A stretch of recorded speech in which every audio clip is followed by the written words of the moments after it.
Yo, what's going on, guys? Legend here in some Destiny, and we're in Destiny because a very interesting thing happened yesterday. And that was Bungie released their weekly update, and it turns out that it's going to be the weapon tuning update, which was a very interesting read. They had me hooked from the first word to the last word, and I just wanted to make a video on it because I love playing Destiny. I don't do a lot of content on it on my channel because there's just so many dudes out there that do Destiny, and there's just no chance for me to get views because my content isn't going to compete with those guys that have been there forever. But I just wanted to make a video just in case there's people out there that watch my videos that wanted to know what's going on in the Destiny world of Destiny. So we're going to talk about those changes that they made, or that they're going to make, that they've been working on, and it's just interesting to me how they make these changes. I like to read about this stuff and just understand what goes through their minds while they're making these changes and all the things that go into it. It's just interesting to me. I would love to design a game someday, but that probably will never happen. But we're going to jump right into these changes that they're going to make, and the first one they start off with is auto rifles. Auto rifles are going to get a buff again, which is good. They got nerfed so terribly in the last update that did weapon tuning. And what they're saying is they found a way to change the damage fall off and still keep damage relevant to medium and close range. Which I don't really know how they didn't have that tool before, but they do. And they do now, I mean. And their goals for the auto rifle are optimal close to medium, not long. Damage and stability should be tuned to the player's desire. And they want to elevate auto rifles so they're more competitive option in PvP and PvE, which they're not competitive in either one right now, so that'll be good. They're increasing the base damage. They're starting the damage fall off closer to the player. Small reduction in stability, and they're going to boost the damage in 10% against AI combatants, so that's good, because auto rifles are just impossible to use in anything, but even more so, I believe, in PvE, because the damage is just bad. I would have been okay with a 20% damage increased against AI combatants, honestly. Then they go on the pulse rifles. Pulse rifles, are really good in PvP right now. There's some that are good for PvE too. Bad Juju is really good with its perk that refills the magazine after a kill. The Hopscotch Pilgrim's amazing in PvP. It's just a legendary. Their goals for the pulse rifles though are to make them optimal at medium range, but can still effectively engage enemies at close or medium/long range.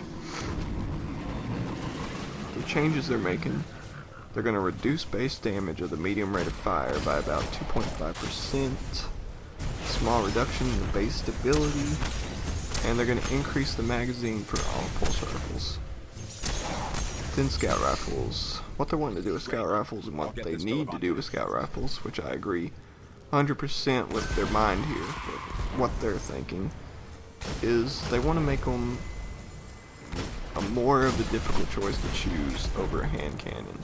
They want to make that Vision of Confluence, Fatebringer decision a little harder on you, which needs to be done. And they're going to do that by increasing the base damage on high rate of fire scouts. And they're going to boost the damage by 5% against AI combatants. And again, that's one where I just don't know if that's going to be enough. We'll just have to play around with it in the game. I just don't know if that's enough to make it still compete with guns like the Fatebringer and all that in PvE. Another thing they're doing is they're going to increase the magazine size for all scouts. Going to reduce accuracy while firing from the hip. And looks like that's the most important things they're doing. So on to hand cannons. This is a big one.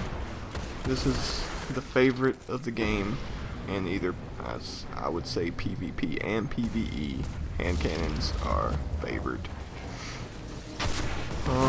The goals are to make them optimal at close to medium range. They don't want you using hand cannons to snipe people from all the way across the map. So they're going to start the damage fall off closer to the player to limit long range lethality. Small reduction to aiming down sights accuracy. They're going to reduce the base optics soon for all hand cannons, and that's an interesting change to me. What I'm assuming happens there is there's something along the lines of just something inside the game where you aim down sights that it helps you aim, helps you get that headshot. Just something that happens behind the scenes that you don't see. I'm assuming goes on with the aiming down the sights, so that's what I think they're changing there. On to shotguns. Shotguns was another one that got revamped when they did that weapon tuning the last time. And what they're wanting to do with shotguns now is they're wanting to get rid of those long-range shotguns that are in PvP, and they want to nerf them in PvE just a hair. So instead of just nerfing them all together and nerfing the range altogether, they're going to take away some perks, which is a really good idea. And it's just things like these that I don't think Bungie gets enough credit for, thinking about wise. Because they could just nerf shotguns and just make them irrelevant again. But instead of that, they're going to go in and change the perks, which are really what's causing the problems. And take out the rangefinder, reduce shot package shot package accuracy buff by 30. I can't talk all of a sudden. So they're reducing the shot package accuracy, which is what groups your bullets together on it. It's a shotgun perk. So they're going to reduce that accuracy by 30. Rangefinder adds a 5% base range increase when aiming down the sights, and this is just insane to me. Before, the rangefinder was 20% increase when aiming down sights. So you could aim down your sights and you had a 20% increase of range than what you're going to have now. 15% because they're taking it down to 5, which is just crazy. And they're going to reduce the damage to AI combatants, so by 10%. So they're going to be a little bit weaker in PvE. And what brought this change on, they say, is they want to make you wonder more about how you should attack that major. Because right now you can run up to a major and just put 2 or 3 shots in his head with a shotgun and he's going to die. So they want to make you think a little bit more about doing that. Fusion rifles. This is the gun that I use at the very least in the game. I just hardly ever have a fusion rifle. The only time I ever use a fusion rifle really is for the overcharge bounty, when you have to kill 2 enemies with 1 fusion rifle. Their goal for the fusion rifles are optimal at mid-range, where targets are easier to track, because they're going to make it harder for you to aim a fusion rifle, which is kind of weird because I feel like maybe it's just me because I don't ever use them, but I don't really ever see anybody else using a fusion rifle, and it seems from what I'm reading that they're getting nerfed. But they're making it hard to aim. They're going to make you have to lead your target more. They're going to slow charging high impact fusion rifles have decreased range. Makes it more difficult to max out range.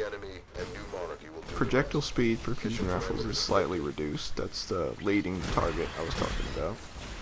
And they're going to improve accuracy for short range fusions and reduce accuracy for long range. So overall, I would say that fusions are getting a nerf, which is weird. But it doesn't really bother me because I don't use them anyway. Sniper rifles. They're saying sniper rifles are playing into their intended role. They like how sniper rifles feel. I agree with that. Sniper rifles are good. But one thing they're changing is the final round perk on sniper rifles. It is no longer will you be able to get shot in the toe and die with full health, because the final round is only going to proc with a precision shot, so headshot. Which is a good change. I would maybe if they had a way above the chest, to head. The final round will make more sense then. Just instead of just making it a precision, which it might be. That could be considered a precision shot, I don't know. But that's really the only change they're making to snipers. Rockets, about the same way. They're getting a slight increase in base blast radius, which is super interesting to me because you never really noticed this until Trials of Osiris came out. How much blast radius shotguns, rocket launchers had. That means it just seems like a rocket could go so far away from you and still kill you because of the blast radius, and yet that's getting an increase. So it's going to be interesting to see that increase. Don't really know if I agree with that, but that's really the only one. All those overall weapon tunes. Maybe the shotgun damage could have 5% decrease instead of a 10, but I'm not going to cry over 5%. But overall, all those overall changes are really good, in my opinion. A lot of people disagree with me. Pretty much, I'm not going to say everybody, but a lot of people disagree. If you go on the forums, which is a bad thing to do, you'll see a lot of whining right now. And the second part of the weekly update was the biggest part, the part that most of the whining is happening about. And that is exotic weapon tuning. And the first one, they have some weird ones in here, and then the obvious ones are also in here. But the first one was really odd reading. I didn't see it coming. Came out of nowhere. What I feel like is somebody who's making these changes is a huge fan of this gun, and they just wanted to be able to use it again. That's what it looks like to me. Because I've never heard anybody just talk about the hard light being so terrible. But all auto rifles are terrible, so. But anyway, the hard lights, they're talking about how beloved a weapon it is, and they want it to be better. And with the new flexibility they have with damage fall off, they apparently can make it a better weapon. So what they're going to do is increase base stability to 80, it was 65 before, increase bounce count for hard light projectiles, which is like skip rounds, kinda, in the new perk system. And the projectiles, skip rounds, are not affected by the damage fall off. So it's going to be interesting to see what the hard light is like after this. Because I have a hard light. I've used it, but I've used it after the auto rifles took a terrible fall. So it's going to be exciting to see if the hard light is good again. Because I have it mainly. That's why it's going to be exciting. Necrochasm. Okay, This is probably the worst gun in the game, honestly. It's a legendary auto rifle that it's hard to get. You gotta get the husk. Everybody knows. You know what the Necrochasm is.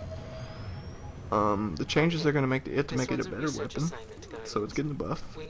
They're gonna increase base stability to 60. It was 40 before. Increase the mag size on it. The Cursebringer perk will always trigger on a precision kill.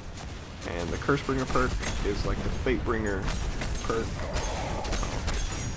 I can't think what the Fatebringer perk is called.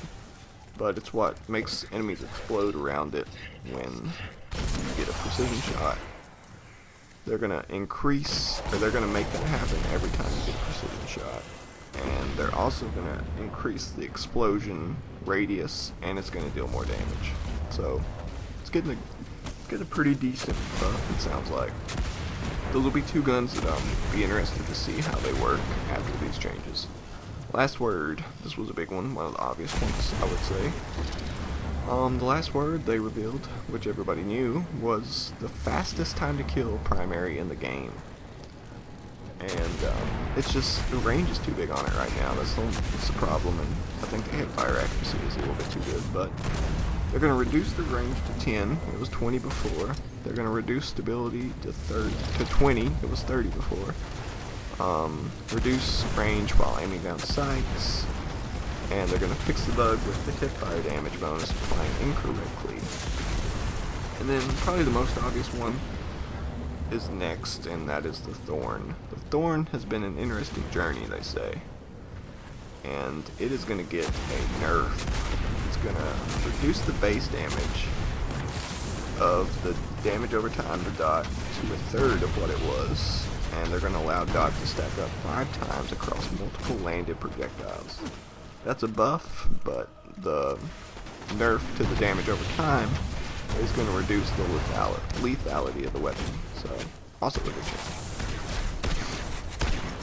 Hawkmoon, this is a gun I don't know anything about, so I can't really tell you that much.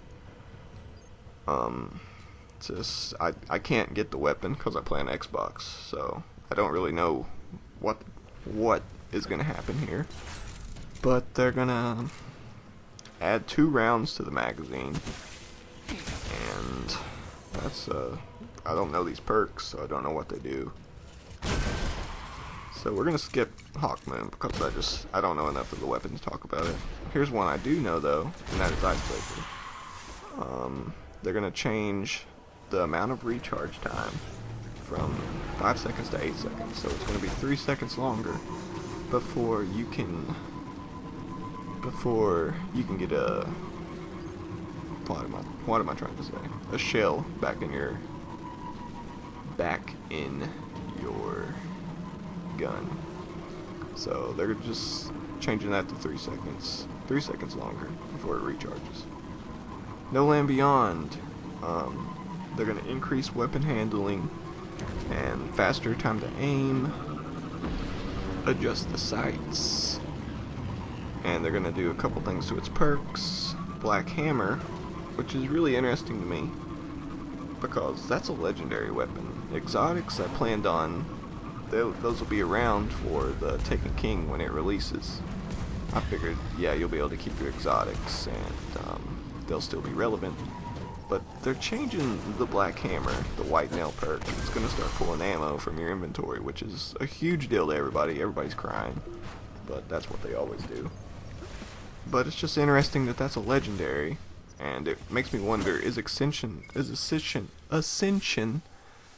which is leveling up your guns to make them do more damage, whatever that value damage is that year. Is that going to still be around? Which it shouldn't be, but it's just interesting to think about.